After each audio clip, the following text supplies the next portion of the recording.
Hi friends, কেমন আছো সবাই? আশা করি সবাই ভালো আছো। আমার চ্যানেলে তোমাদের সবাইকে স্বাগত। আজ আমি তোমাদের সামনে নিয়ে চলে এসেছি একদম অন্য রকমের স্টাইলে আলুর পরোটা। এটা খেতে খুব সুন্দর হয়। দেখো, এটা তৈরি করতে প্রথমে আমি দুটো আলু সিদ্ধ করে নিয়েছি, তারপরে লবণ দিয়ে দিলাম, তারপরে ভাজা লঙ্কার গুঁড়ো দিয়ে দিলাম, তারপরে হাফ চামচ গরম মশলা দিয়ে দিলাম, হাফ চামচ ম্যাগি মশলা দিয়ে দিলাম, দিয়ে ধনেপাতা দিয়ে দিলাম, দিয়ে এটা ভালো করে মাখিয়ে নেব। দেখো, সুন্দর করে মাখিয়ে নেওয়া হয়ে গেছে আর এটা দেখতে কত সুন্দর লাগছে। এবারে দেখো, 2 বাটি ময়দা নিয়ে নিয়েছি, নিয়ে তাতে লবণ দিয়ে দিলাম। এবার রিফাইন তেল দিয়ে এটা ভালো করে ময়াম দিয়ে নিলাম। এরপর জল দিয়ে এটাকে আমি শক্ত একটা ডো বানিয়ে নেব। জল দিয়ে মাখিয়ে নেওয়া হয়ে গেছে। দেখো, একটা শক্ত ডো বানিয়ে নিয়েছি। এবারে আমি এইটা লেচি কেটে নেব। এটাকে আমি 4টে ভাগে সমান ভাগে ভাগ করে নেব। রুটির মতো সাইজে লেচি কেটে নেওয়া হয়ে গেছে। এবারে রুটির চাকিতে আমি একটু ময়দা ছড়িয়ে দিয়ে নিলাম, নিয়ে এবারে সেই লেচিটাকে আমি একটা রুটির সাইজে বেলে নিলাম। বেলে নিয়ে এটা সাইডে রেখে দিলাম। আবার একটা লেচি নিয়ে নিলাম, নিয়ে এটাকেও সেই রুটির সাইজে বেলে নেব। বেলে নেওয়া হয়ে গেছে। এবার সেই আলু মাখানো থেকে অর্ধেকটা আলু নিয়ে নিলাম, নিয়ে এটা ওই রুটিটা সব জায়গায় সমান করে দিয়ে দিলাম। দিয়ে আর একটা রুটি তার উপর দিয়ে ভালো করে এটা কানাগুলো সিল করে দিলাম। ভালো করে আটকে নেওয়া হয়ে গেছে। এবারে একটা ছুরির সাহায্যে এটা সরু সরু করে কেটে নেব।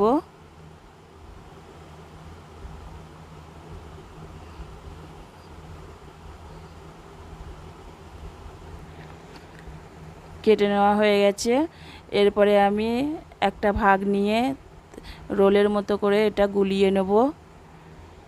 গুলিয়ে নেওয়ার পরে এটাকে আমি হাত দিয়ে একটু চেপে নেব। চেপে নিয়ে এটা আমি এক সাইডে রেখে দেবো। দেখো, আর একটা করে দেখাচ্ছি। আর দেখো বন্ধুরা, এটা দেখতে কত সুন্দর লাগছে। এরকম করে আমি সবগুলো করে নেব। দেখো, সবগুলো তৈরি করে নেওয়া হয়ে গেছে। এবার আমি একটা লেচি নিয়ে আবার এটাকে পরোটার সাইজে বেলে নেবো। তাই অল্প ময়দা ছড়িয়ে নিলাম, নিয়ে তার উপরে অল্প ময়দা দিয়ে দেখো এটা বেলছি পরোটার আকারে। দেখো কত সুন্দর লাগছে দেখতে। এটা খুব খেতেও খুব সুন্দর। আর এটা একবার খেলে তোমাদের বারবার খেতে মন চাইবে। আর এটা টেস্টটা অসাধারণ হয়েছে। আর দেখো, এটা বেলে সাইডে রেখে দিলাম। দেখো, সবগুলো বেলে নেওয়া হয়ে গেছে। এবারে আমি রুটির চাটুতে এবার তেল দিয়ে দিলাম। তেল দিয়ে তেলটা গরম হয়ে গেছে। এবারে সেই পরোটাটা ছেড়ে দিয়েছি। দিয়ে এবার পরোটাটা ভালো করে এপিট ওপিট করে লাল করে ভেজে নিতে হবে। এক পিঠ হয়ে গেছে, আর এক পিঠ দেখো উল্টে দিয়েছি। পরোটাটা ভালো করে লাল করে ভেজে নেওয়া হয়ে গেছে। এবার আমি এটা তুলে নেব। আর একটা পরোটা চলো ভেজে দেখাই। আবার তেল দিয়ে দিলাম। তেল দিয়ে তেলটা গরম হয়ে গেছে। এবারে পরোটাটা ছেড়ে দিলাম। ছেড়ে দিয়ে আবার এক পিঠ উল্টে দেব।